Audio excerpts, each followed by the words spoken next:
আছি, এখন থেকে পরিকল্পনা আছে। ইনশাআল্লাহ আমরা সেই পরিকল্পনা মাফিক কাজ করে আপনাদের রেল লাইনের ভোগান থেকে আমরা দূর করব।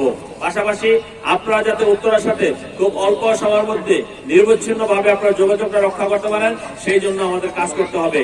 পাশাপাশি এই অঞ্চল অনেক নিম্ন অঞ্চল বলে অনেক পরে নিম্ন আয়ের মানুষজন এখানে বসবাস করে, আর উত্তরাতে উচ্চ আয়ের মানুষ বসবাস করে। আমার বক্তব্য হলো আমরা একই ভৌগোলিক জায়গায় থেকে আমরা এখানে নিম্ন অঞ্চল বা আন্ডার ডেভেলপমেন্ট আর ওখানে ডেভেলপমেন্ট, এই দুটা নিয়ে আমরা পার্থক্যটা আমরা এক করে ফেলতে চাই। আশা করি আপনারা যদি আমাদেরকে সেই সুযোগ দেন, আপনারা যদি আমাকে সেই সহযোগিতা করেন, ইনশাআল্লাহ আমরা সেই কাজটা করতে পারবো। এখানে অনেকেরই সয় সম্পত্তি আছে, এই সয় সম্পত্তি নিয়ে কিন্তু অন্যরা ধনী হচ্ছে, কিন্তু আমি সেটা বলবো আমার সম্পত্তি নিয়ে যদি ধনী হতে হয় আমি হব, অন্য কেউ কেন হবে। এখানে যে সমস্ত আবাসন প্রকল্পগুলো আছে, আবাসন প্রকল্পগুলো যাতে রাজুকের নিয়ম মেনে সুন্দরভাবে সেই আবাসন প্রকল্পগুলো করে, এবং পাশাপাশি রাস্তাঘাটে যে উন্নয়ন করা দরকার সেই রাস্তাঘাট যদি উন্নয়ন না হয়, আমার ধরেন এই বিল্ডিং এ আছে 200 মানুষ থাকে, সেই 200 মানুষের যোগাযোগের ব্যবস্থা করতে হবে, তাই না?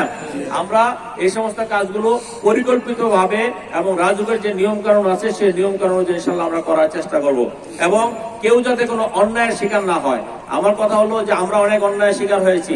আমার নামে 329টা মামলা হয়েছে, 2টা মামলা সাজা হয়েছে, একটা 7 বছর, একটা 2.5 বছর জেল খেটেছি।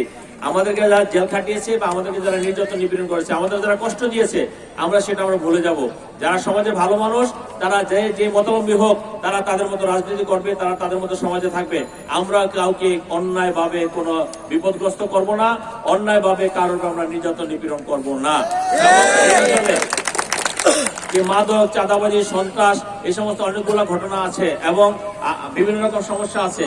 আমি মনে করি আমি আপনাদের সন্তান, আপনারা আমার সম্বন্ধে জানেন, যেহেতু আপনারা যদি ইনশাআল্লাহ 12 তারিখে আমাকে নির্বাচিত করেন, আপনাদের যে চাহিদাগুলো, আপনাদের সমস্যাগুলো, সেই সমস্যাগুলো আমার নিজের সমস্যা মনে করে সকলকে নিয়ে আমি একসঙ্গে সেই সমস্যার সমাধান করার ইনশাআল্লাহ চেষ্টা করব। একদিনে সমস্ত সমস্যার সমাধান হয়ে যাবে না, কিন্তু পর্যায়ক্রমে আমরা যদি আন্তরিক হই, আপনারা যদি আন্তরিক হন, অবশ্যই সব সমস্যার সমাধান হতে বাধ্য ইনশাআল্লাহ। এবং আমি একটা কথা বলবো, আমি নিজে কোনো অপরাধ কর্ম করি না এবং কোনো অপরাধের সাথে জড়িত হব না। আমাদের কোনো নেতাকর্মী কোনো অপরাধের সাথে সম্পৃক্ত হবে না।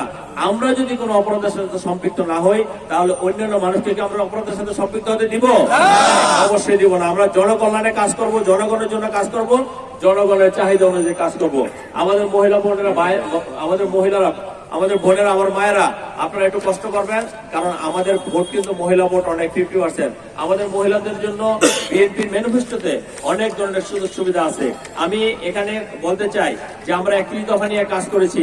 আজকে সেই 31 দফা আমাদের ম্যানিফেস্টোতে আছে, কিন্তু স্পেশালি আমরা কয়েকটা প্ল্যান করেছি, সেটা যেমন ফ্যামিলি কার্ড, আমাদের মহিলাদের জন্য ফ্যামিলি কার্ডের ব্যবস্থা করা হবে, ফার্মার্স কার্ড, কৃষকদের জন্য ফার্মার্স কার্ডের ব্যবস্থা করা হবে। এগুলো ডিটেল বলতে গেলে টাইম লাগবে, আমি পরে আপনাদেরকে এগুলো বলবো। স্বাস্থ্য সেবা, আমরা এই এলাকার মানুষ, এখানে একটা হসপিটাল নাই, এখানকার স্বাস্থ্য সেবা, এখানে একটা সন্তান সম্ভাবনা, মা যদি থাকে, বোন যদি থাকে, আমার সন্তান যদি থাকে, তার এই রেল লাইন পার হয়ে যেতে অনেক কষ্ট হয়। আমরা যদি এখানে আধুনিক হসপিটাল করতে পারি, এখানে স্বাস্থ্য সেবাটা আমরা আমাদের এলাকার মানুষ পাবে। শিক্ষার কি অবস্থা করেছে সেটা আপনারা জানেন। আমরা একটি সময়োপযোগী